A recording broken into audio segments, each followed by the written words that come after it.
Hi, I'm Don, and this is The Hobbyist Geek.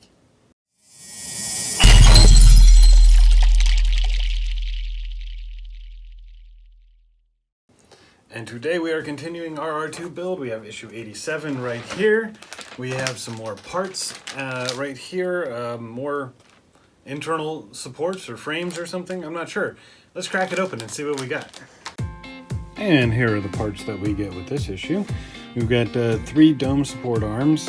These two are identical. This one is slightly different and has this extra tab coming off of it. We've got a dome support center, a retaining cap, and a bearing. Alright, we're going to begin by attaching these dome support arms to the center here. And if you'll take a look at the center, you've got a grooved end. It's got a couple of posts here in the center, and those posts will go through the center holes here.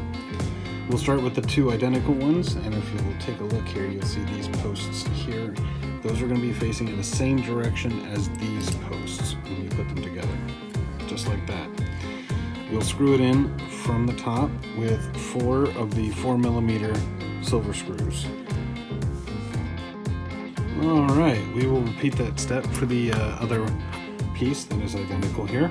And it's important to note this center is symmetrical all around, so it doesn't really matter which arm goes where. Alright, and for this last piece, this tab here is going to be facing upwards towards the screw heads, and these posts will be facing in the same direction as all the rest. Alright, and to finish this off, what we'll do is we'll take the bearing here, and we'll just slide the bearing right into the center, just like that. And we'll take the cover, and that'll go on here. And 2 more 4mm screws here and here, though those are the 2mm wide ones, the thinner ones. All right, and there we go. That actually completes this stage. All right, not much to do in this one, but we did get a new piece assembled, and I'm looking forward to seeing where it goes. If you like the video, please remember to like, share, and subscribe, and we'll see you next time. Have a great day.